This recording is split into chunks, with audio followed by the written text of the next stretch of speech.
메트로 마닐라가 GCQ로 전환되고 2주가 지났습니다. 대통령은 메트로 마닐라의 GCQ를 6월 말까지 2주 더 연장한다고 밝혔습니다. 세부시티는 강화된 검역 조치인 ECQ로 전환돼 운영될 예정입니다.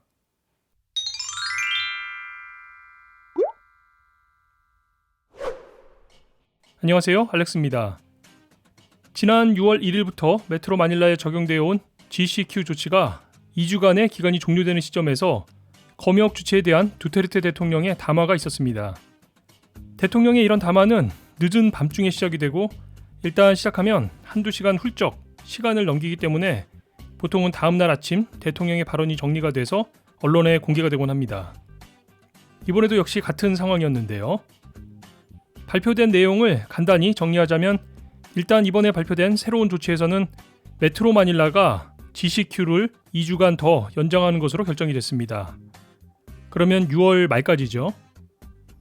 지역별로는 GCQ 지역과 ECQ 지역 그리고 모디파이 ECQ인 MECQ 지역들이 새로 구분돼서 발표가 되었습니다. 루손 지역의 바타안이나 블라칸, 바탄가스, 카비테, 라구나, 올롱가포 시티도 GCQ가 적용이 되었습니다. 비사야스에서도 만다우에 라프라프 시티가 포함됐고요. 보호라고 세부 프라빈스가 GCQ에 포함이 됐습니다. 그런데 세부 시티는 ECQ로 구분이 되었네요. 얼마 전에 대통령의 발언 중에 감염 확산의 속도가 늦춰지지 않으면 ECQ로 돌아갈 수 있다는 내용이 있었는데요. 세부시티에 거주하시는 교민들께서는 이 내용을 참고하셔야 할 것 같습니다. 한편 이번 발표에서는 얼마 전에 있었던 필리핀 국립대학 UP의 감염자 수 예측 보고서가 참고가 되었던 것으로 보입니다. 당시 이 보고서에서는 6월 말까지 필리핀 내 감염자들의 숫자가 4만 명에 이를 것이라는 내용이 담겼었는데요. 현재 누적 확진자의 숫자가 2만 6천 명 정도인 것을 생각해보면 6월 말까지 4만 명이라는 숫자는 폭발적인 증가세라고 할 수 있을 것 같습니다. 이번 대통령의 발표에 대해 말라카냥 해리 로케 대변인도 이 내용을 언급하면서 UP의 권고를 따랐다고 밝혔습니다.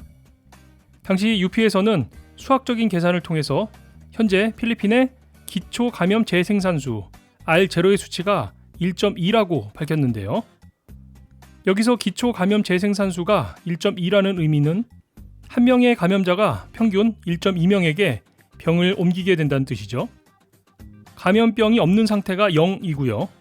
감염 유행인 상황에서도 그 수치가 1보다 작게 되면 점차적으로 환자의 숫자가 줄어들게 되는 건데요. 일단 필리핀의 경우는 1.2로 계산이 됐기 때문에 앞으로도 당분간은 환자의 수가 늘어난다고 판단이 되는 겁니다. 그래프에서 보듯이 수도권인 NCR 지역은 전체적으로 5월 말 이후부터 그 수치가 점차 낮아져서 1에 수렴하고 있는 것으로 나타났는데요. 그 반면에 세부의 경우는 수치가 2 정도로 상당히 높은 편이죠.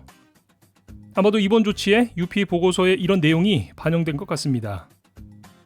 UP 보고서에서는 6월 15일 현재 약 2만 4천 건이 발생될 것으로 전망을 했는데요.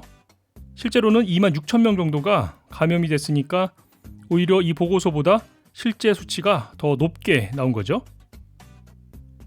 필리핀 정부에서 4만 명이라는 숫자를 민감하게 받아들이는 데에는 좀 살펴봐야 할 내용이 있습니다. 보건부가 매일 발표하고 있는 공식 자료를 보면 코로나19와 관련된 필리핀의 병상 숫자는 총 13,500여 개가 됩니다. 이 중에 대략 30-40% 정도가 이미 환자들이 입원해 있는 상태고 그러면 약 8-9천 개 정도의 병상이 남아있는 거죠.